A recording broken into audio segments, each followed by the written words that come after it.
El final de su vida estuvo determinado por un evento médico catastrófico devastador. El paciente es el que tiene su derecho. Cerati comienza a presentar síntomas neurológicos. Que el músculo se ve gris de la necrosis. Ajá. Entonces ya incluso huele a putrefacción. Ya con ese diagnóstico, él prácticamente estaba condenado. Es terrible, es catastrófico cuando es un infarto cerebral y quedan como vegetales. Y aumentó la presión de adentro del cráneo, entonces tuvieron que quitarle, ¿sale?, un pedazo de hueso. Durante casi 4 años, Cerati permaneció en un estado neurológico gravemente comprometido. Esto es Necrointensivo Podcast, donde un médico forense y un médico intensivista analizan las enfermedades y accidentes que llevaron a la muerte de personajes famosos.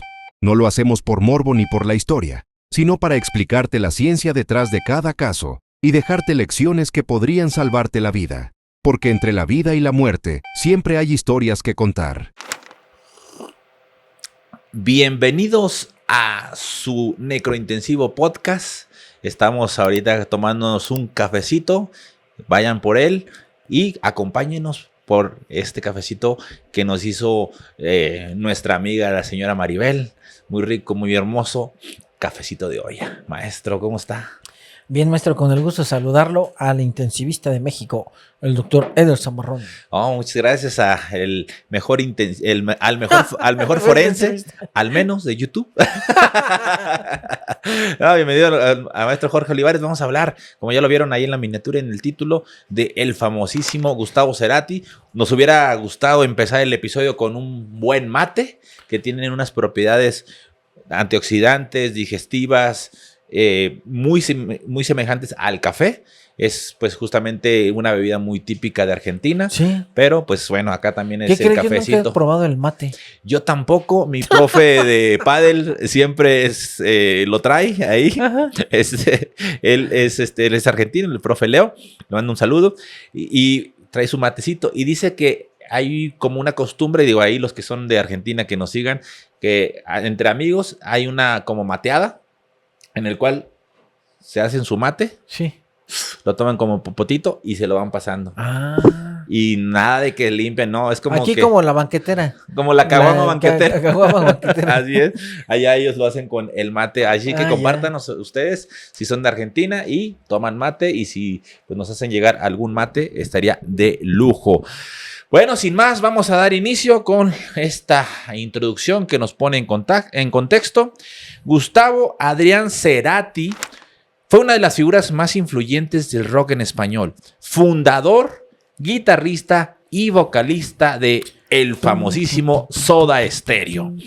Marcó la historia musical de América Latina durante más de 3 décadas. Sin embargo, el final de su vida estuvo determinado por un evento médico catastrófico, devastador, muy inoportuno, muy abrupto, que se trata de un accidente cerebrovascular. Ahorita vamos a ir a profundizar a todo esto, lo cual pues obviamente lo dejó con una lesión neurológica muy, muy severa, y desde el punto de vista clínico y médico forense es relevante porque ilustra un infarto cerebral masivo que no le causó la muerte de forma inmediata.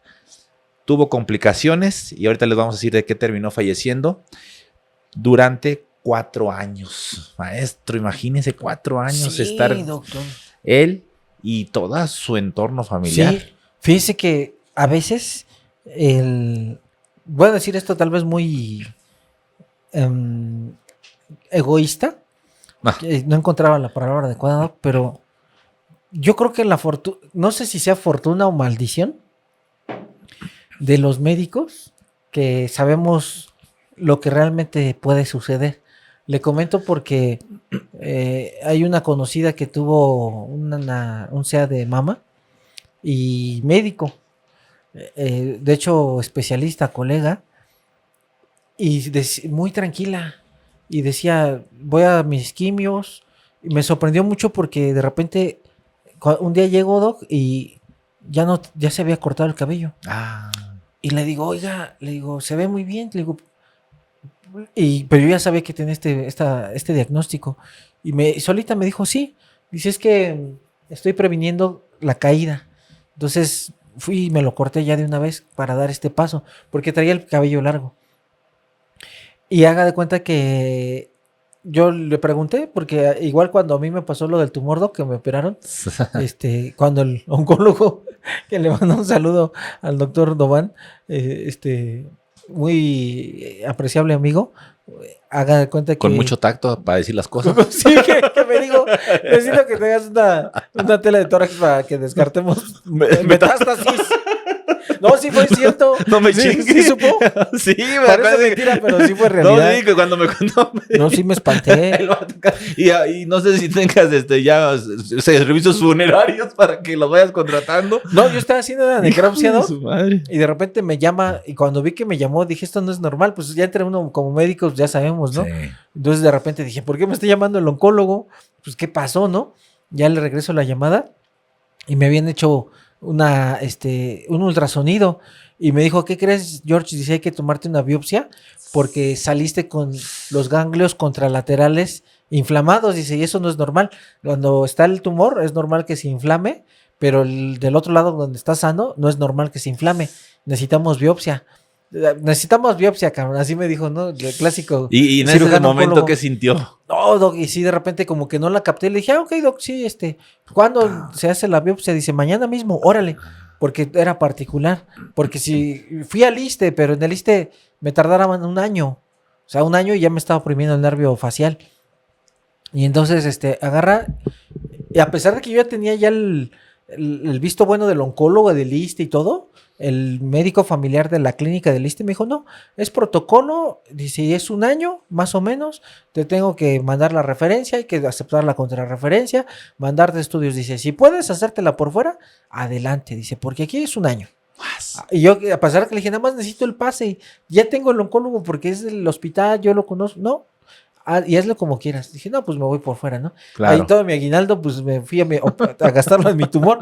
Pero bueno, gracias a Dios estamos viendo. Pero a lo que voy es esto. Uno ya se Sí, imagina todo. No, y agarra y me dice, necesito la biopsia, necesito de una mastomografía de cabeza y cuello. Le dije, sí, Doc. Dice, para ver cómo está. Ahí me dice, biopsia para descartar linfoma. Cuando me dijo linfoma, ya sentí como que los testículos se me subieron al cuello, Doc, porque acababa de fallecer. Oiga, pues literal, porque con esas masas que tenía, literal. Sí, sí. Porque acababa de fallecer el actor del Solar.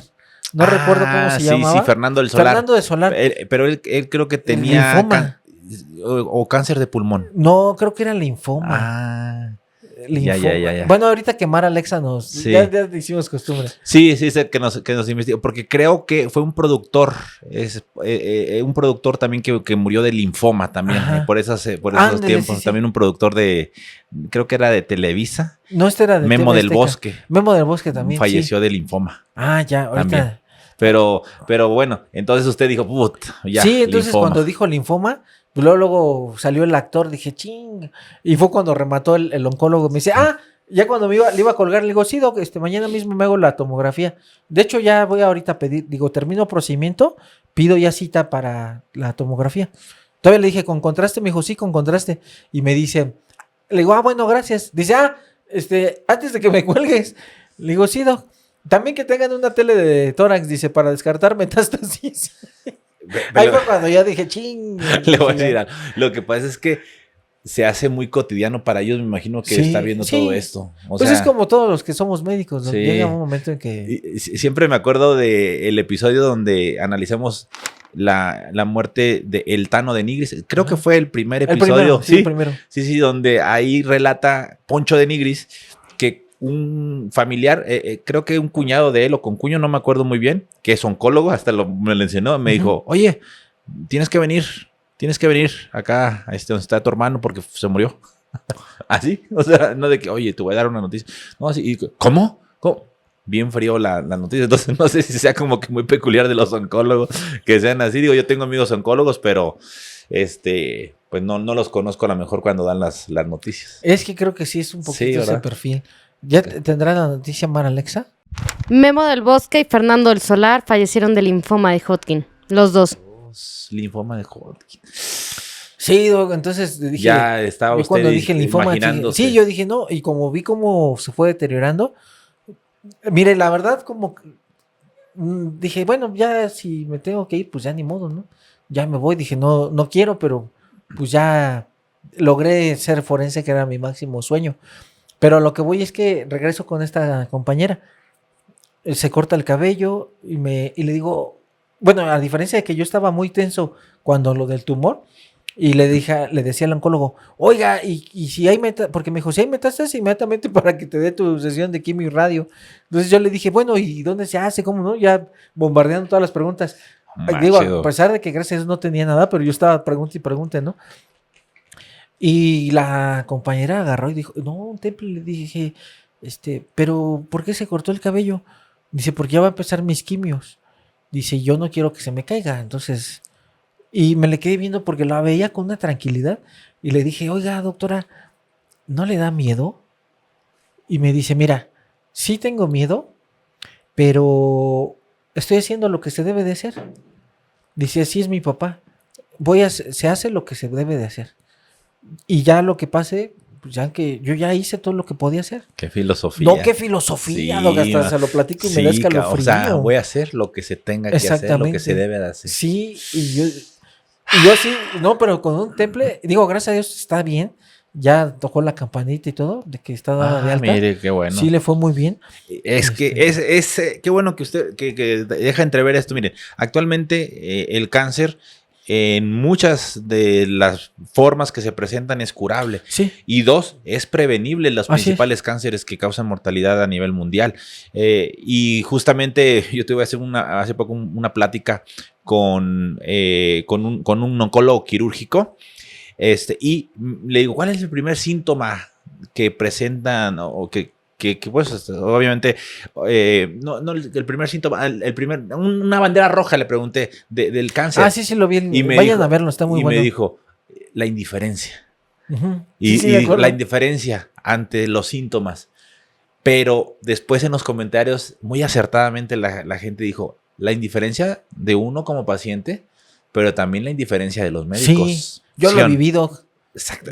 Ahorita lo estoy percibiendo y digo, tienen toda la razón. O sea, la indiferencia es lo que hace que puedas fallecer de cáncer y de otras enfermedades. Y dato curioso, acuérdense que la quimioterapia es, digamos, un medicamento que va y actúa sobre las células que se están replicando rápidamente. Si recordamos un cáncer, es un grupo de células que se comienzan a mutar y a reproducir muy rápidamente en los diferentes tejidos, sí, riñón, donde sea.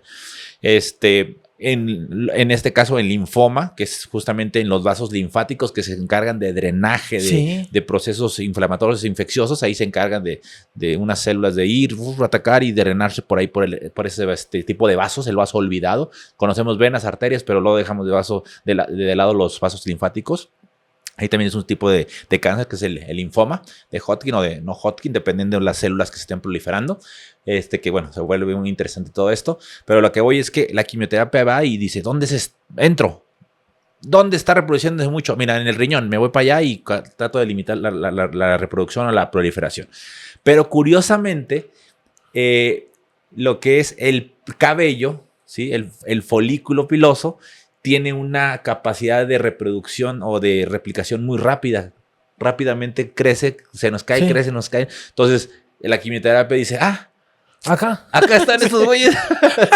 Sí, así. Y se va y pues comienza obviamente a matar a las células que se encargan de la producción de cabello. Entonces, por eso actualmente sigue existiendo quimioterapia cuando no hay una inmunoterapia. Actualmente existe inmunoterapia, que son fármacos como un tipo, entre comillas, de quimioterapia, pero que va dirigido a la expresión específica de las células cancerosas que estás tratando. Sí.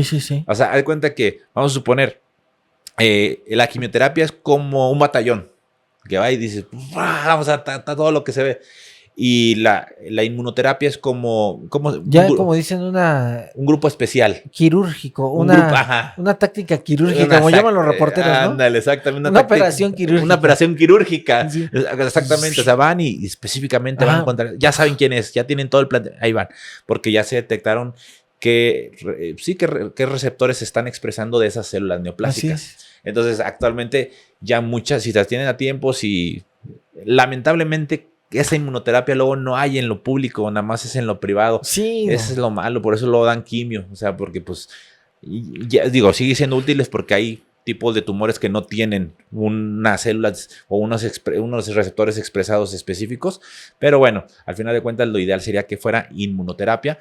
Y si no existe todavía la inmunoterapia para ese tipo de cáncer, pues una quimio, ¿verdad? Pero a veces se da quimio porque no hay en existencia la inmunoterapia. Eso es lo malo. Y así como usted bien lo dice, Doc, digo, ya para regresarnos rápido al tema, Sí. Y le mandamos un saludo a Mar Arriaga de Remanchados, porque Vayan a ver nuestro episodio con ella. exactamente, estuvo muy bueno. Y aquí viene algo bien importante, Doc, que es donde todo este tipo de gente abusa de los famosos que le hacen curas y todo esto, de limpiar el aura y todas estas cosas. Porque fíjese, rápido le platico, si uno como médico fue con el compañero, el colega, y decirle, mira, yo pertenezco, por ejemplo, en este caso en el mío, pertenezco al ISSSTE, ya tengo el oncólogo del ISSSTE, ya tengo el hospital que me va a recibir, nada más necesito, por favor, el pase de la clínica hacia segundo nivel. Y agarró al médico y me dijo, no, le dije, es que Doc, de favor, yo también soy médico igual que usted, no, y así y se me va. Ahora, fíjese, y eso hablando de colegas, para que la gente se dé una idea. Que aún así, el compañero médico dijo, no, y hazle como quieras, y te mando a protocolo de estudio todo un año.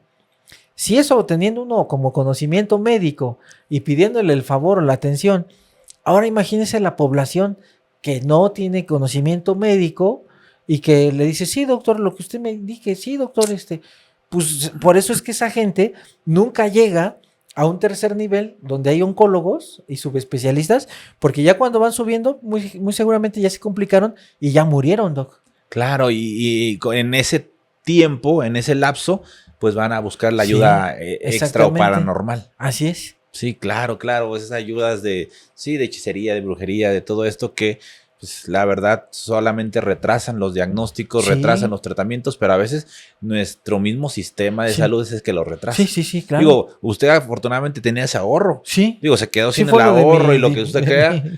Aguinaldo. Sí, imagínese, o sea, se quedó ya, o sea, digamos, en tablas, pero bueno, al menos se pudo atender su salud.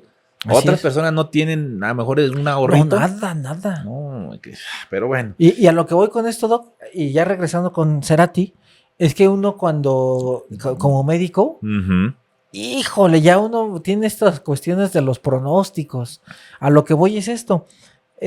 Cuando todo el mundo vimos la noticia que este cantante, especialmente del himno que todo el mundo conoce de música ligera, que era un himno escucharlo, fíjese, cuando uno escuchó la noticia tan devastadora de un evento vascular, la mayoría de los que somos médicos dijimos, ya.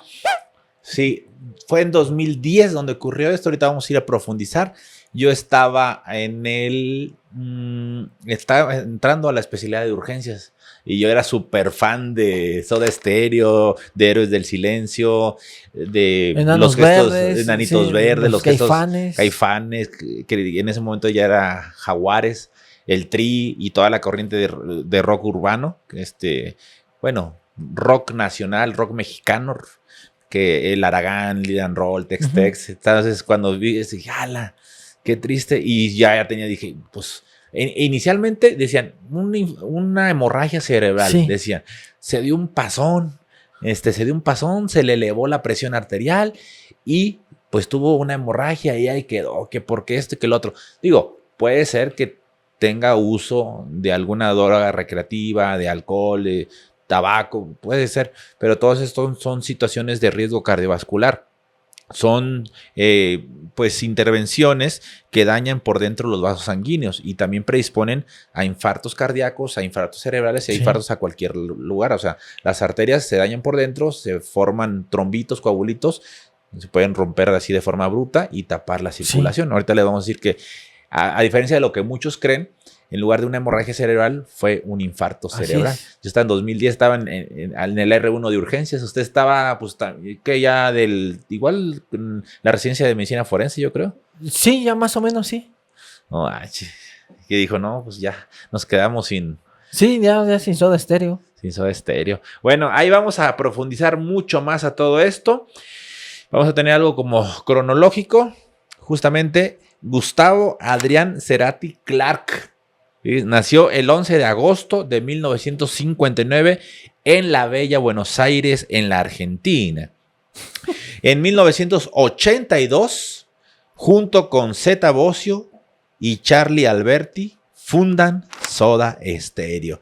Él veía a guitarristas de pequeño y pues le pidió a su mamá que le comprara una guitarrita. Así como usted le pidió a su mamá que le comprara una batería. Sí. Ahí desde entonces se interesó por la música y pues justamente una banda icónica a nivel del rock latinoamericano. Por aquellas épocas había mucho lo que era el rock, pues obviamente en inglés y se hacían solamente pues como traducciones y se cantaban de esa forma, pero Soda Stereo fue un pionero porque pues ellos comenzaron a componer sus canciones y tenían una forma pues como muy peculiar y yo creo que muy variante entre una canción y otra. No es un grupo que tenga canciones muy semejantes unas de otras. Si se da cuenta, música ligera, o sea, Cuando pasa el temblor, Sí. o sea, son canciones que dices, ah, caray, tienen ritmos muy diferentes. Eso es lo que me llama la atención de Soda Stereo.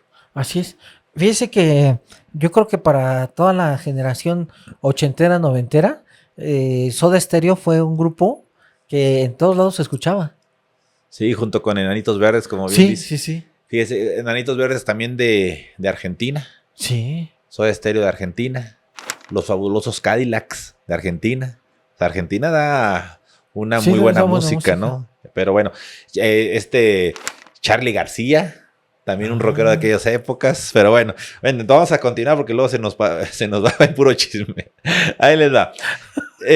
De 1980 hasta el 2000, o sea, 20 años prácticamente, Cerati con Soda Stereo alcanzó pues grandes éxitos y lograron consolidarse como la figura central del rock en español, el rock en ñ que le llamaban por ahí también, junto con otras bandas.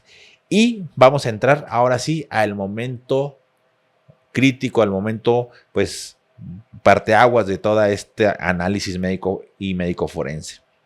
El 15 de mayo de 2010, después de ofrecer un concierto de la gira Fuerza Natural en Caracas, Venezuela, Cerati comienza a presentar síntomas neurológicos.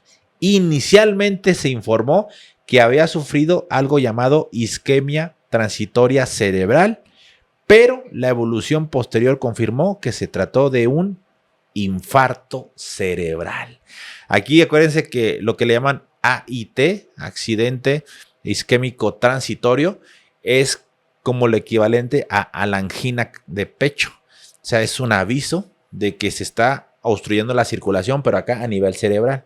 Tenemos dos grandes sistemas cerebrales de circulación, la arteria cerebral media, anterior y posterior, izquierdas y derechas. La que lleva un porcentaje más alto de sangre a los hemisferios es la derecha. La media, la derecha o la izquierda, depende cuál sea tu hemisferio dominante. Si tu hemisferio dominante es el izquierdo, te controla pues el lado derecho y viceversa. Si tu lado dominante es el derecho, te controla el lado izquierdo. Así es, depende de la dominancia. Si usted escribe con la derecha, su hemisferio dominante es el izquierdo. O sea, si tiene una obstrucción, ya sea por infarto o por hemorragia, porque deje de llegar sangre a esa parte del cerebro, pues usted va a hacer un daño más catastrófico. Sí. Entonces eso es lo que acá le pasó a Gustavo Cerati. Tuvo un infarto de la arteria cerebral media del lado izquierdo. Se le llama del izquierdo y lesionado derecho. Exactamente. Lo que pasa es que ahorita les voy a seguir contando, es que como les digo, que esa es la arteria que lleva más sangre. ¿Usted en la necropsia las puede identificar o ya no es? Sí. Oh, acaba de abrir la puerta de la caja de Pandora. Sí, porque yo me lo imagino, digo, pues usted entonces puede ver ahí anatómicamente que es más grande que todo esto. Sí, fíjese, algo bien bonito de la necropsia es de que depende la edad. Y aquí es bien importante porque, fíjese, hemos encontrado, el equipo que me asiste y su servidor, placas de ateroma hasta en personas con 30 años. Uh-huh. O sea, ya hay placas de ateroma en una edad de 30 años cuando están jóvenes. Y uno dice, no manches, si tiene 30 años y está lleno de placas de ateroma en las arterias, no me lo imagino a los 60. Y ha habido, Doc, generalmente en las personas de 60 para arriba, ya usted saca el cerebro, o más bien el encéfalo, perdón, y encuentra justamente en el tallo cerebral que de ahí viene la arteria basilar y ya se forma para ir a dar justamente lo que antes se conocía como el polígono de Willis. Sí. La cerebral, posterior, las comunicante, media, como bien lo dice usted, y luego la anterior. Vemos muy bien cómo viene la arteria basilar y ahí en la arteria basilar está pero lleno, hasta parece un tubo de PVC de lo duro que está. Sí.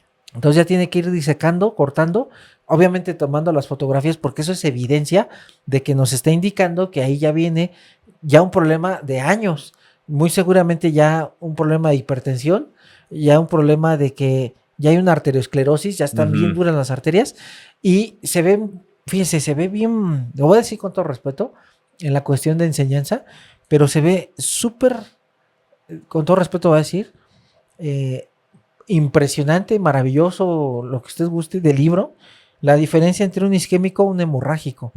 Por ejemplo, usted hace la necropsia, corta el cráneo, quita la tapa, quita la meninge. Cuando es hemorrágico, se ve perfectamente bien el hematoma, pero cuando es isquémico, Doc, se ve la zona reblandecida, a diferencia de la otra, para que la gente nos vaya siguiendo, es como si fuera una gelatina el cerebro. Y dentro de la gelatina hubiera una parte que no se coaguló, que estuviera como parte semilíquida. Entonces, cuando usted hace la exploración y ve el cerebro, se ve perfectamente la parte sana del cerebro, coagulada como si fuera la gelatina, y la parte isquémica tiene un cambio hasta de coloración y ya tiene una zona reblandecida. Entonces dice, aquí está la zona isquémica porque ya empezó a hacer una lisis. Literal, un infarto cerebral. Un infarto cerebral. Entonces ya corta con... Yo soy de los que me gusta mucho exponer en la imagen. Hago un corte muy distinto a lo que nos marca el libro, que es coronal, sino voy disecando la arteria y donde voy encontrando la arteria voy abriendo como si fuera haga cuenta usted un pedazo de... Voy a poner esta analogía, como si fuera usted un pedazo de pastel que lo corta, de este pastel imposible, que ya ve que tiene flan y el pan. Sí. Así lo corto, pero voy siguiendo el recorrido de la arteria. Y entonces ya lo voy separando y se va viendo perfectamente bien la zona isquémica. Y ahí a veces se logra encontrar la obstrucción, pero cuando es más pequeñitito ya nada más ve la zona isquémica y dice, bueno, ahí está la presencia del infarto, pero ya más adentro, más profundo, ya no alcanzo a ver a pesar de usar lupa. Órale. No, sí se ve impresionante. ¿Y cuando es hemorrágico? Cuando es hemorrágico, usted va viendo cómo va abriendo, se ve muy bien cómo está el hematoma y las partes coaguladas alrededor, porque bien es cierto, es maravilloso cómo el cuerpo trata de tratar de arreglarse o de resolver el problema. Donde está la hemorragia que se rompió, van a tratar de llegar los coágulos. Claro. Entonces usted va a encontrar el coagulote ahí grande, bien bonito, en donde está la zona donde se lesionó la arteria. Lo quita con mucho cuidado y ahí ve la laceración de la arteria. Qué interesante, qué interesante. Y fíjense, nada más para que ahorita lo vayamos entonces aterrizando estos de hallazgos pues patológico post-mortem. Eso, para empezar, te da síntomas, ciertas manifestaciones que hay que tener en cuenta. Y luego se corroboran con estudios de imagen. Todo esto que se imaginaron de descripción del doctor Olivares, eso primero te comienza a dar síntomas. Hay una mnemotecnia que todos quiero que se aprendan que se llama camaleón. Camaleón. Es para detectar que estás sufriendo una ausencia de flujo, principalmente de la arteria cerebral media. Como es la más grande, es la que lleva más flujo, la anatómicamente más grande, entonces es la que pues principalmente se va a afectar porque el flujo internamente daña más las arterias. Si tenemos malos hábitos, si tenemos exceso de consumo de calorías, de carbohidratos, ¿verdad? El fumar, todo esto daña ¿verdad? El fumar. No, es que el tabaco es el cigarro es uno de los principales factores de riesgos cardiovasculares. Como bien lo dice el doctor Olivares, por dentro se van dañando los vasos. dañándolos, inflamando algo que se llama endotelio y va predisponiendo a que el colesterol malo, el colesterol malo es el chiquito, el low, el HDL, el low, perdón, el LDL, el low es el pequeño, el pequeñito, el de partículas o densidad más pequeña. El HDL es el más grandote, ese es el bueno. Y les voy a decir por qué. En los vasos por dentro dañados, el chiquito, los de partículas pequeñitas, sí se van a acumular ahí la grasa esa y van formando capas de grasa interna. El HDL no. Ese está grande. Como está grande, exactamente. Sí, no puede, digamos, como que meterse. No puede meterse abajo. Para que la gente se imagine. Exactamente, de las capas internas de los vasos. Entonces, cuando consumes drogas también, cuando consumes cocaína o cualquier anfetaminas, cualquier droga que te aumente la presión y que te cause constricción, vasoconstricción, también se dañan por dentro los vasos. Entonces, no estoy diciendo que sea este caso, pero todos estos factores de riesgo cardiovasculares, entre muchos otros, digo, obesidad, sedentarismo, etcétera, etcétera, van causando placas de ateromas internas. Esas se pueden romper y causar obstrucción. Pero también elevaciones de la presión arterial puede causar hemorragias. Un 80% de los infartos, de los eventos vasculares cerebrales, o algunos le llaman accidente cerebrovascular o ictus cerebral, una ausencia de flujo puede ser en un 80% por placas de ateromas o trombos que obstruyan la circulación. El otro 20% es por hemorragia. Sí. O sea, al final de cuentas se rompe un vaso y también no lleva sangre en el trayecto que debe de llevarlo a ese tejido cerebral. En este caso, hablando del isquémico, del infarto por ausencia de flujo por un trombo que se forma ahí, por un coágulo, principalmente es a la arteria cerebral media, al igual que el hemorrágico. ¿Qué manifestaciones te van a dar cualquiera de los dos? Camaleón. Cara desviada. ¿Sale?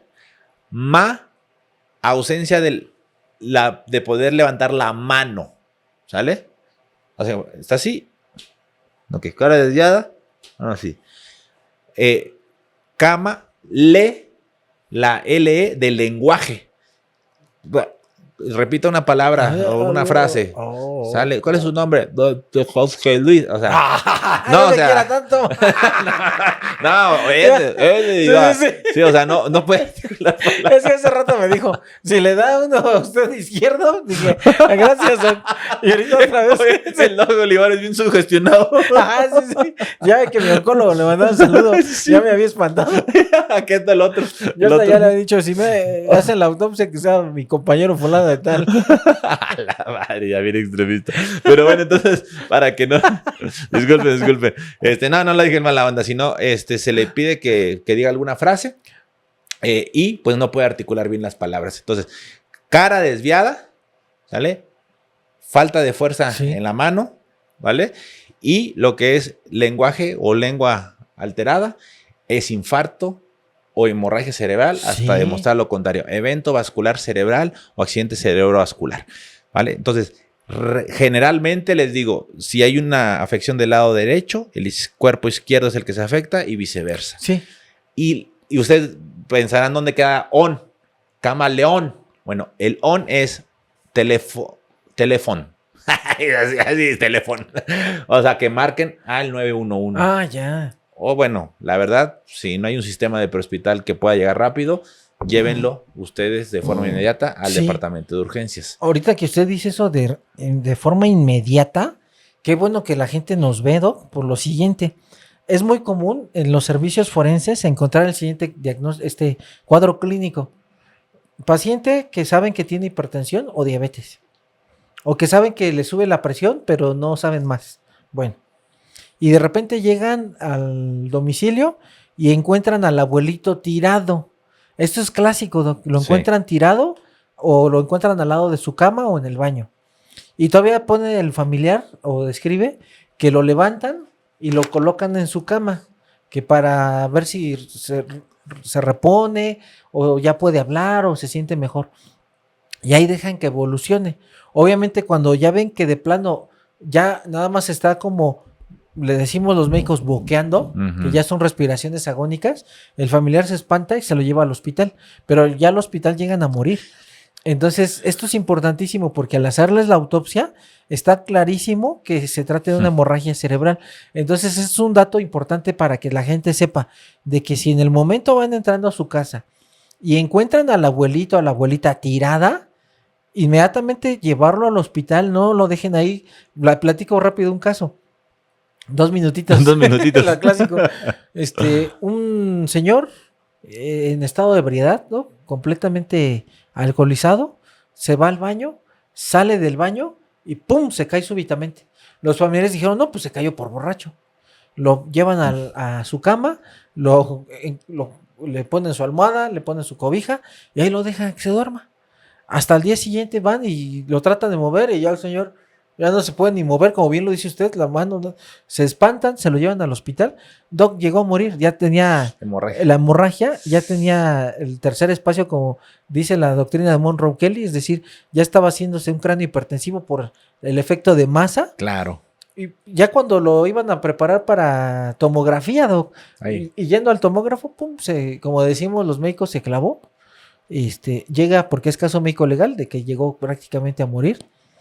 Y sí, un hematoma que estaba comprimiendo, Doc, todo el hemisferio, catastrófico. O sea, de plano, usted sacaba el hematoma, que eran como alrededor de 350 mililitros, una masa grande, y al sacar el encéfalo, el óvulo ya se estaba deshaciendo del daño de la presión y de la falta de oxigenación. Sí, qué difícil. Y exactamente, miren, hay una cuestión. Ustedes cuando les duele el pecho, ¿qué piensan?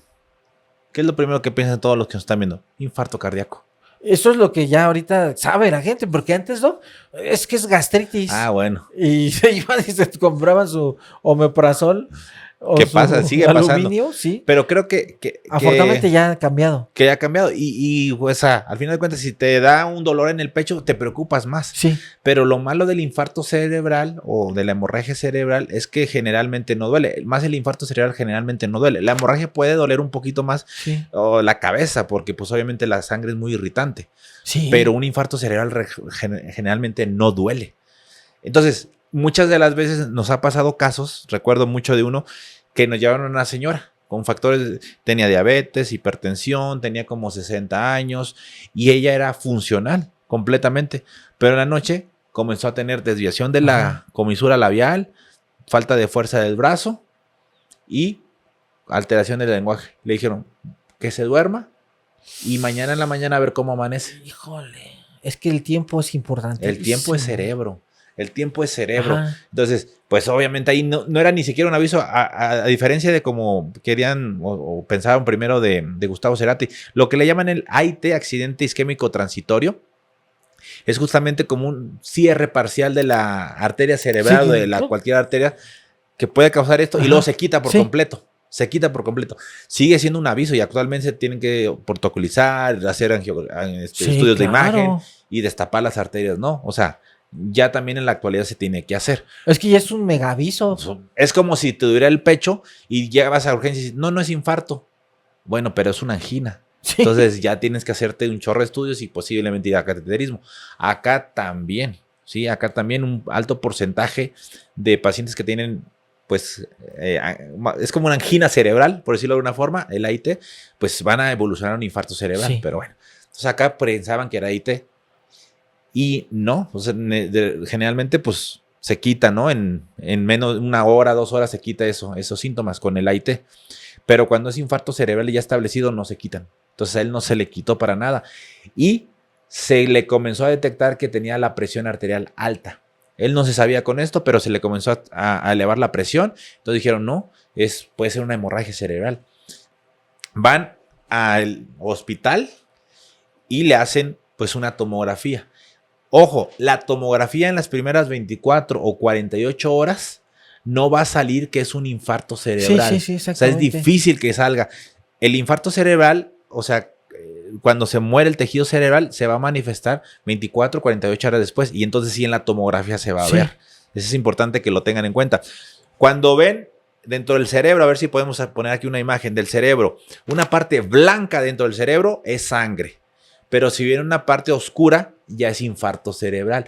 Y como les digo, eso no se ve. La sangre sí se ve rápido, la tomografía se hace para saber que si no tienes sangrado y tienes estas manifestaciones de falta de movilidad de la mitad del cuerpo, de desviación de la comisura labial, alteraciones en el habla, entre algunas otras que pueden suceder, entonces se trata de infarto cerebral. Sí. Esa es la diferencia.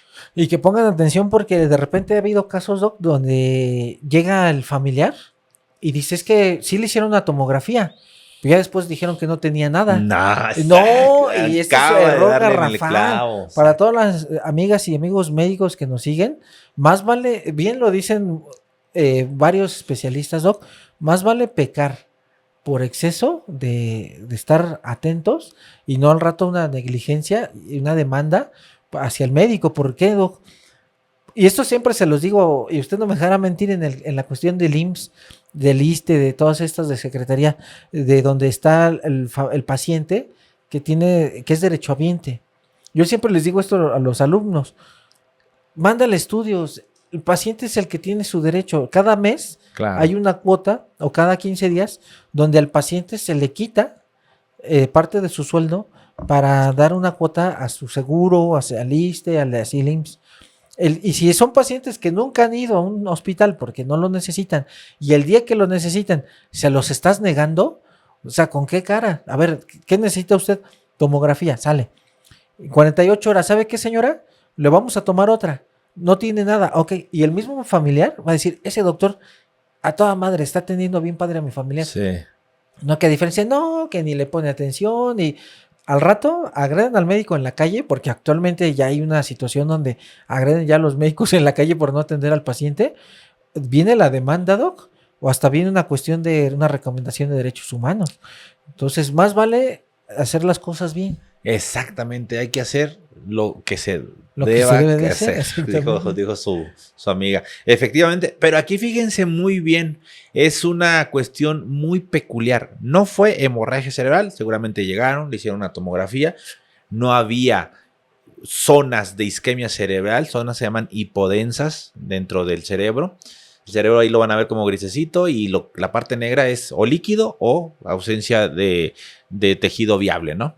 Pero bueno, entonces le hicieron tomografía, seguramente salió bien, sí. O algunas que le llaman fases o hallazgos precoces de infarto, pero generalmente aceptable, no hemorragia. Pero fíjense lo que le diagnosticaron.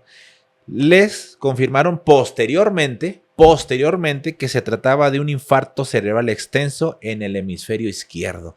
Es decir, ustedes van a decir, ¿cómo se supo eso? Uno, hay varias escalas. Hay una escala que se llama NISH, NIHSS, NISH, que hace varias evaluaciones. En emergencias hacemos unas evaluaciones. La fuerza, qué grado de fuerza tiene el brazo, la pierna, cómo está el habla, ese estado de despierto. Hacemos una escala de evaluación completa. Entre más puntajes tenga, significa que es más extenso el área de infarto. Entonces seguramente él tenía un puntaje muy alto, un área de infarto muy amplia. Por los años 2010 ya había la posibilidad de trombólisis. No se sabe, no está descrito si lo trombolizaron o no, es decir, que le pusieron un medicamento por la vena para que le disolviera el trombo, pero cuando tiene una gravedad muy amplia, muy grande, fíjense que está contraindicado la trombólisis. ¿Por qué? Porque se puede hacer una conversión de infarto a hemorragia, entonces no se les hace. Es lo que yo quería preguntarle ahorita que toca esto de la trombólisis, Doc. Ya pasó tiempo, ya ve que generalmente son minutos los que ya tiene el cerebro para recuperarse. Y ya cuando, ejemplo, tiene el evento, ejemplo, son a las 12 en punto tiene el evento, lo internan a la 1, le hacen los estudios, 24 a 48 horas después saben que es un isquémico. ¿Todavía hay buenos resultados con este tratamiento, ¿no? Mire, pregunta medular la que acaba de hacer el doctor Jorge Olivares, tanto como si son profesionales de la salud, que puede haber alguno que otro que nos siga, como para nuestro público en general, que son los que están viendo este episodio. Fíjense, cuando inician síntomas es tiempo cero. Sí. Tiempo cero, corre tiempo. Llegan a urgencias con el camaleón positivo. Uno de estos 3 síntomas que les dije o hallazgos es infarto cerebral hasta demostrar lo contrario o hemorragia cerebral hasta demostrar lo contrario.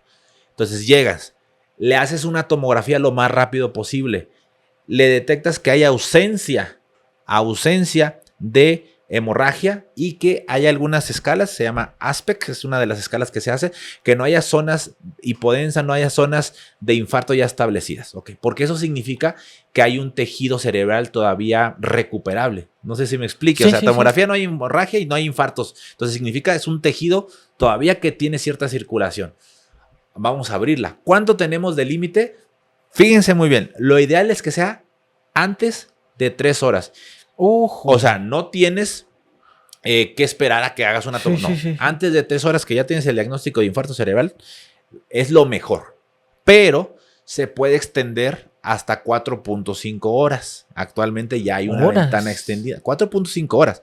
E inclusive con algunos estudios de perfusión, algún tipo de estudio más sofisticado, resonancia magnética y otros tipos de estudios, si después de 4.5 horas y hasta un límite de 24 horas todavía tienes zonas viables que se beneficien para abrir la circulación arterial, entonces te puede hacer hasta 24 horas actualmente. Pero fíjense, estamos hablando de horas. Sí, es lo que ahorita le digo, de horas, ¿no? Vamos a suponer. Llegan y de repente, pues ahí déjelo. Exactamente, vamos a suponer que alguien tiene un infarto en la noche. O sea, todo esto que le digo, duerme, ¿ok? Duerme. Se levanta y dice, no, mejor háblenle a eso. Ok. Ya pasaron ahí 6, 7 horas. Ya. La mayoría de los, o para fines prácticos, pasando 4.5 horas, ya es muy poca la posibilidad de que puedas tú beneficiar, porque aparte se requieren unos estudios especiales para que puedas entonces brindarle o que nuestro paciente sea candidato a que le haga la trombólisis, que es un medicamento que se pasa por la vena y que va y que actúa en la red de fibrina, adentro de la arteria, en este caso arteria cerebral media que les digo, o cualquiera que se presente, se forma un trombo plaquetario. Ese trombo está adherido entre ellos, entre plaqueta y plaqueta con receptores. Plaqueta se unen para reparar la parte interna que se rompió de este vaso, o en este caso, pues, de que se rompe la placa de grasa. O a veces, fíjese, hay un porcentaje bajito que cuando tienen arritmias, como fibrilación auricular, lanzan un coágulo acá a la arteria y se incrusta. O sea, a veces se forma ahí, a veces viene ya formado. Pero total, es un coágulo de plaquetas con red de fibrina. Es trombolítico o fibrinolítico. Rompen la red de fibrina que amarra al trombo para que se disuelva y mejore la circulación. O en algunos hospitales donde hay neurocirujanos o neurólogos intervencionistas cerebrales, le llaman pues terapia endovascular, pueden entrar, aspirar trombo, destapar la arteria y que mejore el flujo. Wow. Ahí tienen tiempo extendido hasta 12 horas o más si hay exámenes que te digan que está viable el tejido cerebral. Por ejemplo, la doctora Sofi, nuestra amiga, la neurocirujana, ella es neurocirujana y tiene terapia endovascular. Entonces se entran por una arteria, así, en lugar de irse a las arterias del corazón, como cuando están infartándose, se van a las arterias cerebrales. Wow. En esos años, 2010, todavía no, me parece que todavía no había la tecnología para hacer eso. Sí había la tecnología para trombolizar a los pacientes, pero no está reportado si se hizo o no. Y lo más probable es que si se tratara de un infarto masivo que le llamamos, o le llaman infarto cerebral maligno, también no sea candidato a trombolisis. O sea, ya ahí te esperas lo peor. Te esperas lo peor. Lo único que hubiera podido hacer es una terapia endovascular. Pero por la época ya estaba condenado. Así como usted dice, que explicó todo de cuando te dicen cáncer, cierto cáncer, a lo mejor con mal pronóstico. Acá es lo mismo.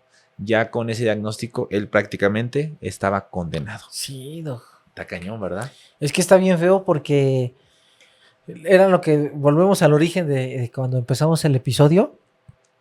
Uno ya sabe el pronóstico. Entonces, y esto se lo pongo mucho a la gente y que bueno que nos está escuchando, en especial los pacientes hipertensos, doc, están bien descontrolados. Tan solo hoy en la mañana en el trabajo pasa una persona que estaba arrestada por alcoholímetro y me dice, es que yo soy hipertenso. Le digo, ok, ¿qué medicamento toma? Y me dice, es que me dijo mi médico que con la pura alimentación. Pero le dije, con la pura alimentación, pero estamos hablando, doc, de un paciente que tenía como unos 75 y fácil 100 kilos de peso. O sea, la persona ya tenía obesidad. Sí. Y le digo, con todo respeto va a decir, usted tiene obesidad.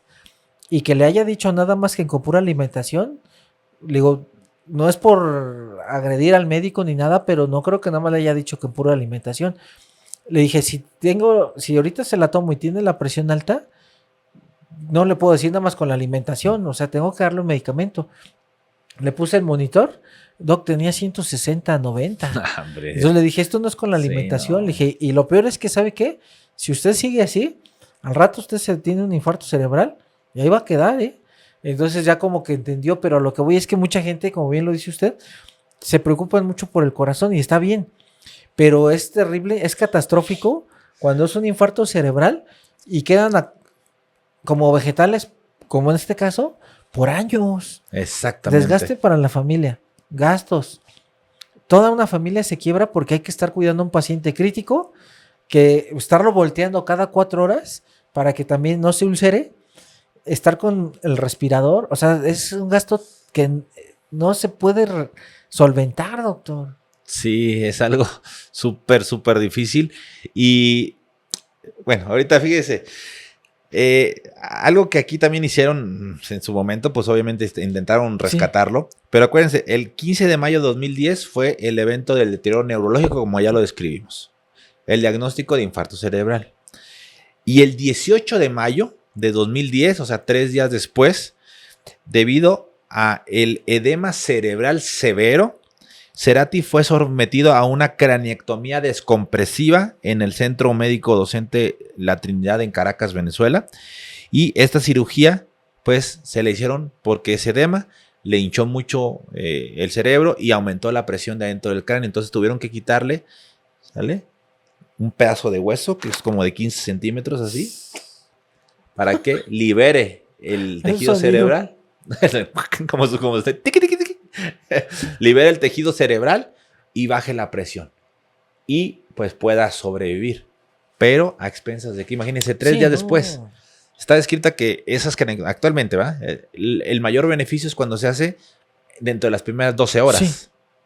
No estoy diciendo que estuvo mal porque fueran otras épocas, eran otros conocimientos. Igual que ahorita estamos haciendo cosas que a lo mejor en un futuro van a decir, no manches, imagínate qué hacían. No, y aparte estaban haciendo lo máximo que podían hacer. Sí, claro, imagínense, para que haya sobrevivido 4 años, y ahorita les vamos a decir de qué falleció finalmente, pero la génesis de todo fue este evento vascular cerebral o accidente cerebrovascular, como quieran decirlo, enfermedad vascular cerebral aguda, como quieran decirlo, es lo mismo, o ictus cerebral. Porque luego siempre hasta en eso hay los médicos nos complican. Un trombo, un coágulo, obstruyó la circulación de la arteria cerebral media del lado izquierdo. Porque acuérdense que dijeron infarto cerebral izquierdo. Okay, así para que lo tengamos en cuenta. Entonces, eso fue la génesis de todo. Pero, al final de cuentas, su secuela sí iba a ser postración. Sí. Y pues va a haber muchas complicaciones hospitalarias que ahorita vamos a... Demasiadas, doctor, demasiadas. Yo, la verdad... yo mejor hubiera dicho limiten esfuerzos. Médicamente lo vamos a decir, pero yo pienso que la mayoría de los médicos somos conscientes que cuando hay un deterioro neurológico, preferimos que no haya una reanimación. Porque, miren, esta cranectomía descompresiva que les comento, sirve para que no tenga una herniación cerebral, que las estructuras cerebrales bajas se hagan, se compriman en el agujero magno, sí. Okay. Y caiga en paro. Y tenga muerte cerebral primero. Puede que haga paro, pero con esto se evita muerte cerebral. Sí. Pero no, más que salvarle la vida, le prolongas la agonía. La agonía, o sea, yo a veces digo, con estas intervenciones, en lugar de salvarle la vida, le difieres la muerte. Sí. ¿Sí me explico? Porque sabemos que no va a ser algo... Sí, no, es que no, hagan lo que hagan, no. Sí, completamente de acuerdo. Ahora, fíjense, eso fue en mayo. En junio de 2010, o sea, mayo, junio, julio, o sea, mayo, junio, o sea, un mes después prácticamente, fue trasladado a Buenos Aires, Argentina, para continuar con el tratamiento en el Instituto Fleni. Los informes médicos reportaron infarto cerebral extenso del hemisferio izquierdo, daño neurológico severo y presencia de una infección respiratoria. O sea, pasó un mes y ya tenía infección respiratoria asociada al ventilador mecánico. Sí. O sea, muchos dicen, no, que entonces que no lo cuidan. No. Antes se creía que el sistema respiratorio interno era estéril. Ahora se sabe que hay justamente microorganismos, tal cual, y ocurre algo que se llama disbiosis ante cierto, pues obviamente entrada externa de bacterias, pero también las propias internas ante disminución de la inmunidad, que es cualquier paciente crítico se le disminuye la inmunidad, pues comienza a proliferar y a causar infecciones. Hay dos tipos de infecciones asociadas al ventilador. Una se llama traqueobronquitis, o sea, tráquea y bronquios se inflaman, traqueobronquitis asociada al ventilador, y otra se llama neumonía asociada al ventilador. Son las dos. Neumonía es cuando ya se inflama el tejido pulmonar. Si ustedes vieron el episodio de Freddie Mercury, ahí ya explicamos mucho más a profundidad de lo que es una neumonía. ¿Vale? Entonces, ya tenía infección respiratoria, pero con antibióticos y con todos los cuidados, ¿verdad? Porque estaba conectado a respirador, pues él se le remitió la infección pulmonar. Volvemos a lo mismo. Le salvaron de la infección, pero el terreno humano en el que estaba esta infección ya estaba muy deteriorado. Sí. ¿Cómo ve? Fíjese que aquí algo bien importante de resaltar, Doc, es que el hecho de que exista mucho tiempo un paciente acostado, pues finalmente también comprime los pulmones. Y esto hace generación de que fomente mayor crecimiento de las bacterias. Y también, Doc, como no se expande tanto, pues hay un secuestro de líquidos en este pulmón, en edema pulmonar. Cuando uno hace autopsias en pacientes de estas catástrofes médicas, en el sentido de que traen EBC o un infarto y quedaron con una agonía de 2-3 meses en un respirador, va a encontrar no solo la neumonía, sino el edema pulmonar. O sea, está secuestrado ahí el paciente. ¿Y sabe dónde veo que se deterioran, que se han deteriorado más y causa la falla orgánica múltiple? En que también traen edema en las extremidades inferiores. O traen la famosa nasarca, ya llegan todos llenos de agua, porque como ya empezaron a destruirse las mismas proteínas, entonces el paciente se empieza a hinchar, y es cuando dicen, no, ya estaba muy mal. Sí, la sobrecarga hídrica o de líquidos es pues también por luego la cuestión de administración de sueros de forma inadecuada. Anteriormente se ponían muchas soluciones a los pacientes y como usted dice, o sea, las proteínas se fugan de adentro de los vasos sanguíneos y las proteínas dentro de los vasos sanguíneos sirven para que el líquido se quede adentro. Así es. Pero si no hay dentro proteínas porque se fugaron, pues el líquido se va hacia afuera y por eso se ven todo edematizado. Y aparte la nutrición juega un papel muy importante. Pero fíjense, aquí en esto que está comentando el doctor Olivares también menciona una parte muy importante. Luego se colapsan los pulmones. Efectivamente, se llaman atelectasias. Las atelectasias son pues colapso del tejido pulmonar y pues no hay buena llegada de aire a esas zonas. Y si hay bacterias ahí que se consideran anaeróbicas, o sea, justamente se reproducen en ausencia de oxígeno, se comienzan a hacer unas neumonías bien agresivas, pero súper agresivas. Luego más es resistente. Exactamente, hay unas bacterias, se llaman multidrogo-resistentes, que es que ya no le hace los antibióticos estándar. No, ya no. Sí, y ya tienen que ponerle antibióticos más potentes. Y todos los antibióticos más potentes, entre más potentes, sí, claro, ataca la bacteria, pero también tiene efectos secundarios de dañar riñón, dañar hígado, causar baja de producción de plaquetas. O sea, se vuelve un círculo vicioso. Y aquí lo que me llama la atención es que ahorita se los voy a decir, pero para que se queden picados, antes de esto, tenemos nuestra sección de datos curiosos de los personajes famosos. Vamos a ver qué nos dice Alexa Mar. Ya los tenía así bien picados. A ver qué va a decir. Alexa Mar detecta actividad paranormal. Alexa Mar, dato curioso de nuestro famoso del día de hoy, que es el famosísimo Gustavo Cerati. Tenemos varios datos curiosos de Gustavo Cerati. Era un amante de la literatura y la poesía. Y las mejores canciones o las más conocidas, tanto de Soda Stereo como cuando se volvió solista, las compuso en un estudio básico en su casa con sus propios instrumentos. O sea, no fue con nada complicado. El ACV ocurrió justo después de un concierto en Caracas. Terminó de tocar, se fue a Camerinos y en Camerinos fue cuando se empezó a sentir mal. Bueno, por ahí dicen que le llegó a mencionar a alguien que se sintió mal durante el concierto, pero él iba a terminar su jornada, ¿no? Por decirlo, su jornada laboral, no iba a dejar al público a medias. Y esto culminó en que después de su muerte, su fallecimiento fue uno de los duelos del rock más grandes que ha habido en toda la historia mundial.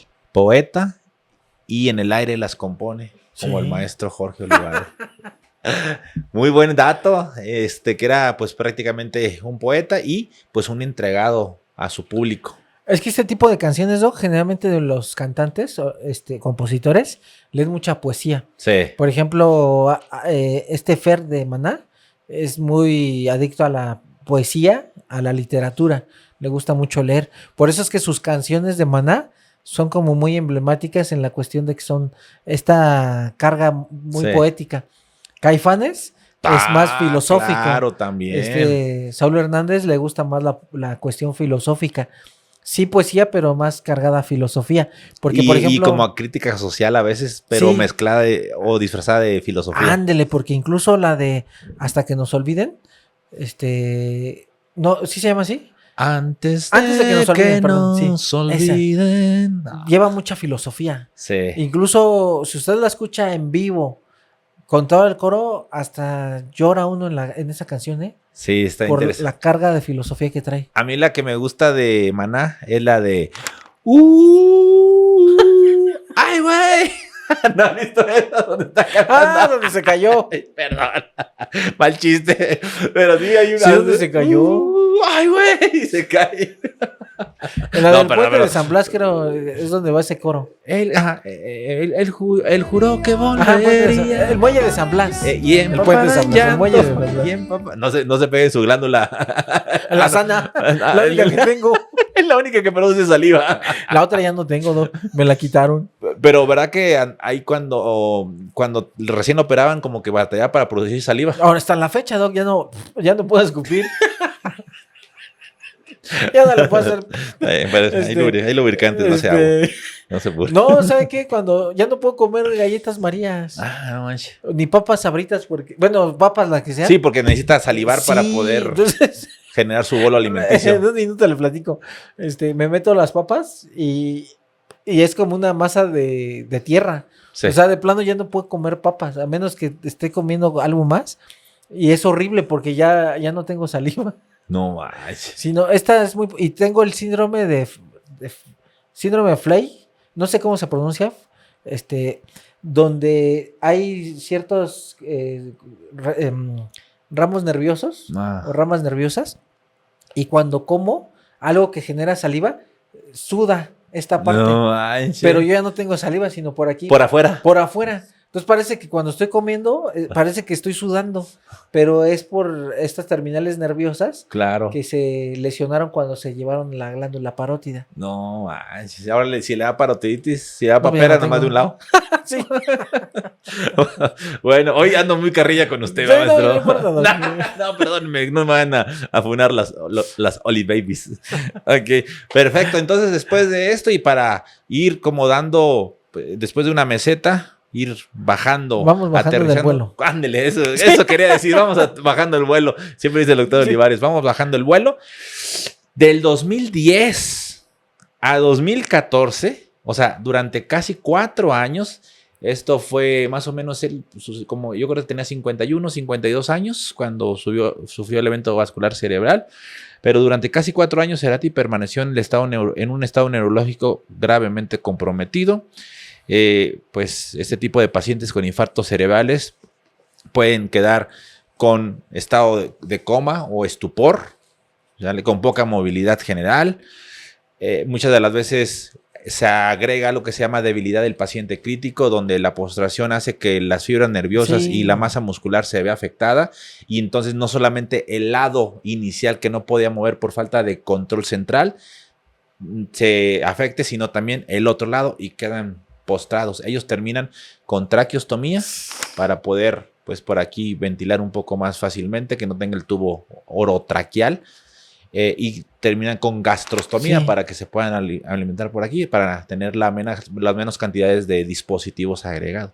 Pero tienen catéteres, tienen sondas, tienen úlceras por presión, es lo que iba, lesiones por las presión. úlceras. Y Claro. luego, y esto para que la gente que nos ve, digo, esto es con Gustavo Cerati, que tenía la cuestión económica de las regalías y todo esto de las giras, pues tenía la solvencia. Pero alguien que, con todo respeto, va a decir un godín como usted y yo, cada 4 horas es imposible estar pagándole a la gente un periodo prolongado para que estén girando al paciente. Sí. Y a mí me ha tocado, Doc, tanto como interno cuando fui en el hospital, como forense ahora, que de repente voltea uno a ver las úlceras, Doc, de repente llegan hasta los huesos. Las famosas conejeras que sí, le llaman. las conejeras, entonces se ven los huesos literal. Y a lo que voy es que eso no es vida. Sí, no. Y es que las lesiones por presión que le llaman ahora es justamente por la presión que está continuamente en las salientes. Por eso aquí en la región ósea que pues hace compresión, ¿verdad? Pues la piel, el tejido celular subcutáneo, o sea, la grasita, el músculo, pues va perdiendo circulación. Y va, obviamente, pues perdiendo lo que son las capas progresivamente de piel hasta músculo y se vuelven vulnerables a infecciones. Sí. Entonces más se va destruyendo el tejido, en este caso el tejido correspondiente, y se llega a ver hasta el hueso, ¿eh? Sí, a mí me Está da... horrible. Yo trato de no tocar cuando son úlceras, porque sí siento cierta como... no encuentro la palabra, pero ya ves que cuando dicen uno, es que me da cosa. Ñañaras, porque se ve todo el músculo. No se dice ñañaras, sí, no, se dicen, sentí ñañaras, decía el doctor Chapatín. Ándale. Sí, porque el músculo se ve gris de la necrosis. Ajá. Entonces ya incluso huele a putrefacción. Yo recuerdo, rápido, en un minutito, en el internado llegó una abuelita como de 80 y tantos, y la hija, muy preocupada, y me dice, me mandan de urgencias, me dice, a ver, interno, dale una curación a la abuelita que está ahí, dice, trae una úlcera. Sí, y ahí va ya, con mi equipo y todo, las gasas, todo, y empiezo a hacerle la limpieza. No, híjole, la espalda, Doc, la conejera, o sea, la úlcera, se me metía la mano, Doc. Bueno, para ubicar, estaba aquí la úlcera por la región lumbar, y la mano la llegaba hasta la espalda, Doc. No. Y entonces yo estaba limpiando con la gasa y me decía en eso cuando empecé a limpiar, inmediatamente el olor salió ya de tejido necrótico a putrefacto. Entonces yo cuando lo olí, yo agarré y dije, híjole, esta abuelita ya no va a aguantar mucho, porque aparte ya estaba con deterioro neurológico. Dije, no, choque séptico, hasta no demostrar lo contrario. Dije, ya está mal. Y la hija todavía se me puso aquí, ya era una señora un poquito grande, y me dice, ha estado mejorando. Dice, porque estaba peor. Dice, llegaba hasta los hombros. Le dije, ¿en serio? Dice, sí. Dice, pero yo creo que ya va mejor. ¿O usted cómo ve? Yo ya no le dije, es que ya va a entrar en choque séptico, ¿no? Claro. Le dije, no, hay que esperar. Y terminó. Y sí, al día siguiente ya murió. Sí. Ya estaba entrando en choque. Sí, caray. Es que sí, todas esas complicaciones de los pacientes crónicos bajo ventilación mecánica, de verdad que son sumamente complejos. Y la verdad, casi 4 años. Sí, no. Casi 4 años.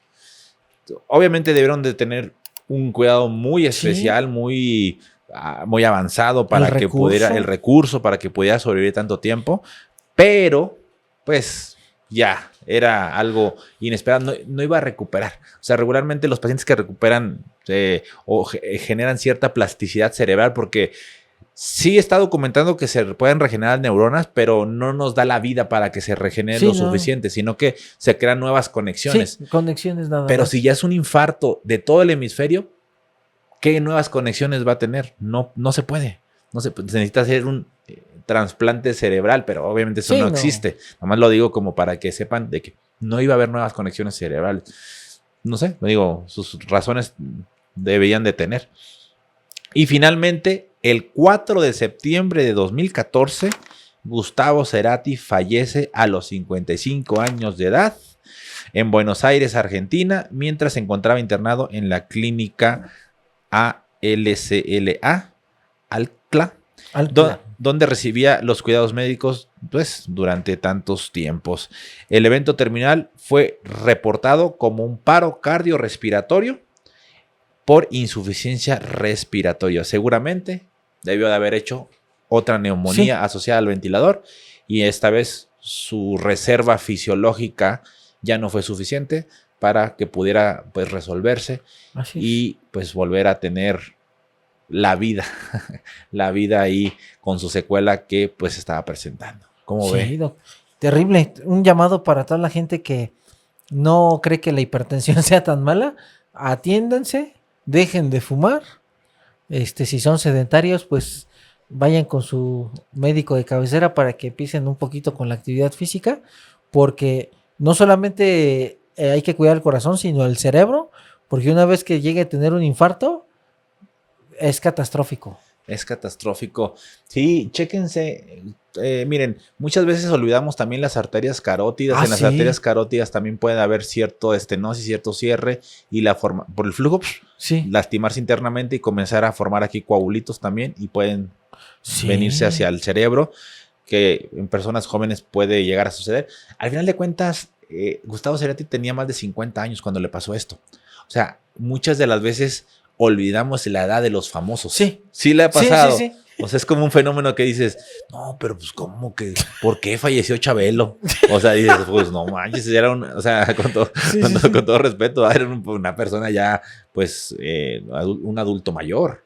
Y así, muchos de los famosos que hemos estado analizando ya tenían sus años. Juan Gabriel, o sea, y nos quedamos justamente con el personaje y olvidamos la persona. Acá Gustavo Cerati era una persona que dormía en el día y estaba despierto por las noches, tenía todo su ciclo circadiano al revés.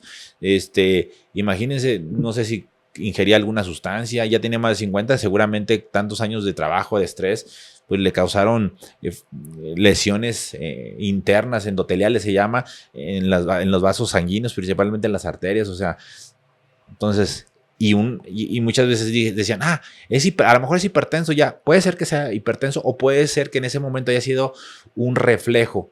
El aumento de la presión arterial a veces es un reflejo hacia ausencia de flujo cerebral. Hay cuenta, hay ausencia de flujo sanguíneo cerebral y el cerebro dice, ok, me falta flujo. Activa ciertas transmisores, ciertas catecolaminas, ciertas sustancias para que se eleve la presión y me lance sangre. Pero por más que haga ese fenómeno de autorregulación, no puede porque pues está tapado por un coágulo. Entonces, eso pudo también haber pasado. Regularmente, si no tienes presión alta y de pronto tienes este deterioro de camaleón o hay algunas otras escalas FAST, hay muchas otras escalas que ustedes pueden hacer en sus domicilios y se les eleva la presión, pues puede estar asociado a un infarto cerebral o una hemorragia cerebral. Así que atenderse. Sí, Doc, y ya nada más 2 cosas para aterrizar el vuelo, como decimos. La primera es que fíjese que estamos vivos todos los días de milagro, ¿eh? Así como hemos estado analizando la medicina, Doc, realmente hay que agradecer que estamos vivos, porque como cualquier cosita tan pequeñita puede ocasionar un efecto dominó que a la larga produce una falla orgánica múltiple. Y número 2, ahorita acaba de darme un cachetadón porque todo el mundo vemos estos artistas como dioses, donde decimos, no, qué padre sería llegar como ellos y llenar estadios y wow, y ahí, ¿no? Y ahí todo el mundo. Pero realmente, como bien lo dijo usted, no vemos la alteración del ciclo circadiano, el estrés, las horas de grabación cuando se meten a grabar los discos, porque nada más tocan una canción, ya quedó, vámonos, ¿no? Así como son los necrointensivos. Horas y horas. Y además le dan guitarrazos y batacazos. Sino estar duro y otra vez, muchas veces la misma canción, las ventas, la llenada de los recintos, o sea, todo eso, Doc, es estrés. Entonces, quiera o no, nosotros no lo vemos. Nada más vemos al que se para ahí en el estadio y decimos, wow, yo quiero salir en la pantalla gigante y quiero ser como él. Pero realmente no sabemos también las friegas que se dan y la factura que cobra hacia la salud. Sí, claro. Y uno que ni siquiera es conocido, ya que yo lo veo en tal lugar y te paran y tú dices, yo digo, pues ya tengo que ir a comer o tengo que ir a... Y bueno, obviamente pues por atención. Y a mí no me pesa. Pero imagínense a ese tipo de artistas, que ellos sí son muy conocidos y hasta famosos, pues ya no llevan una vida, no tienen la tranquilidad de ir a un lugar público a comer o a pasarla bien. Así es, Está bien cañón. Sí, luego los identifican en los hoteles, ¿no? Imagínense. Dicen algunos amigos que se dedican a esto de las creaciones de contenido. Imagínense que vayan a un motel y que le digan, ay, usted es tal. Ustedes salen los necrointensivos. Le voy a regalar una hora más. Oye, hablando de hora, ¿qué hora trae, maestro? Ya son 20 para las... Oh, qué bonito reloj. Sí, mire, es que me lo regaló, me lo hizo llegar a una joyería. Qué bonito está. Sí, está muy bonito. Ahí puse la foto y el link para la gente que le gusta este tipo de relojes, lo puede adquirir ahí. Sí, me lo regaló esta joyería. Sí, es que es francesa, pero no, bueno, es mexicana, tiene un nombre francés, pero yo no sé hablar francés. Ahorita le hablamos a la doctora Sofía para que no sí. Pero sí, está muy bonito. Marca la hora de la muerte. Miren, sí, una calavera. Una calavera. Como todo lo que traigo es calavera. Sí, porque acuérdense que entre la vida y la muerte siempre hay una historia que contar. Todavía no nos vamos a todavía mensaje final. Porque siempre lo decimos al último. ¿Cómo se la pasó en este episodio? De fábula, Doc. También. Sí, estuvo muy interesante. A ver, vamos a hacerle esta pregunta.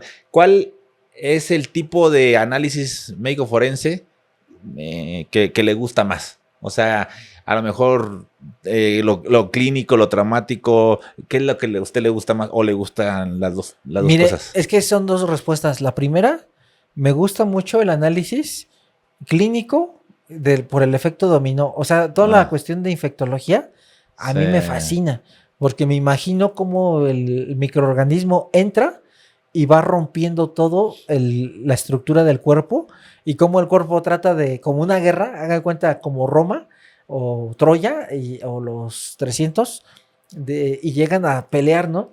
E incluso cuando estudié farmacología en la especialidad y en la carrera, me imaginaba que pasaba así un jet y tiraba los antibióticos y llegaban y o sea, yo me imaginaba en mi cabeza cómo salían volando las bacterias y todo cuando pasaba el antibiótico por el avioncito.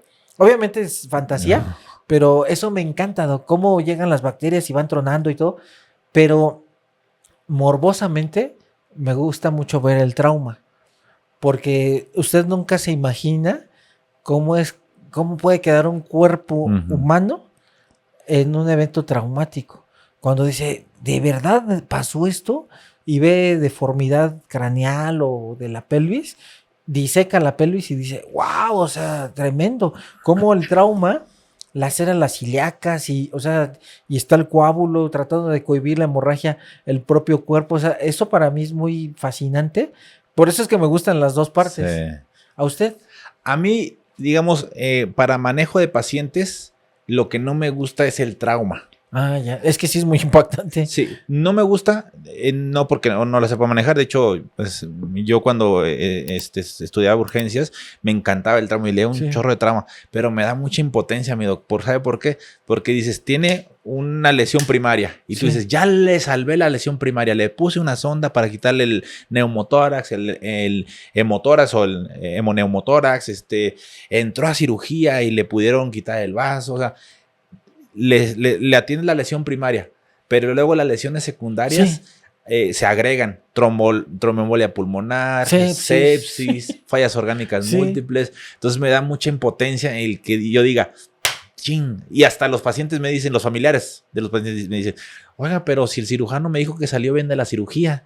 Y yo por dentro, pues ¿cómo le digo que sí salió bien de la cirugía? O sea, de que le pudieron parar el sangrado en el vaso, se lo pudieron se lo quitaron o lo repararon, el riñón, el hematoma subdural o epidural, las hemorragias internas cerebrales o intracraneales se la pudieron drenar bien. Fue exitoso, o sea, técnicamente fue exitoso, no sé si me va a entender, pero el hecho de que digas, pues sí, o sea, no le puedo decir que no, fue exitoso, pero aún así está muy grave y puede fallecer. Sí, eso me causa impotencia. Sí. Y lo entiendo muy bien porque incluso cuando llegan los familiares a mí a pedirme el informe, que dicen, oiga, pero es que entró bien al hospital, entró con esto, salió bien de la cirugía, y lo hemos platicado muchas veces en el necrointensivo, es el efecto como el tsunami. O sea, la cuestión, Ajá. el terremoto es el trauma. Se corrigen el trauma y es como si el mar se fuera hacia atrás. Sí. Y luego viene la ola gigante, que son las 48, 72 horas después. Sí. Cuando, como usted dice usted, la lesión secundaria. Y eso es lo que la gente no ve. La gente ve que, ya vino el trauma, que es el temblor. Ya repararon que es cuando se hace el mar hacia atrás. Pero todo el efecto de tsunami, ese la gente no lo conoce. Sí. Y es donde la gente muere, lamentablemente. Sí, completamente de acuerdo. Yo pongo el ejemplo de la polilla en la madera. O sea, tú puedes matar la polilla. Dices, ya no hay polilla, ya está muerta. O termita más agresiva. Sí, No hay, sí. no hay, claro. Pero entonces, ¿por qué se está deshaciendo la puerta? Pues porque el daño ya está hecho. Sí, sí, sí. Así es lo que me da impotencia en esa cuestión. Y pues, tanto lo trauma en cuestión de accidentes, de lesiones, pues puedes fallecer rápidamente de un momento a otro, pero también las muertes súbitas cardiovasculares también puede suceder. Así que cualquiera de los dos, como usted bien lo dice, es un logro llegar a tu casa. De hecho, hace poquito tuve una plática, hace algunas semanas, con el doctor Ramsés Dorado. Sí, sí. Y hablamos de las drogas de sumisión química o sustancias para sumisión, de sumisión química, ketamina, benzodiazepinas, un chorro de fármacos, las de gotitas de los ojos, o sea, la escopolamina, un chorro de drogas que hablamos, estuvo muy interesante.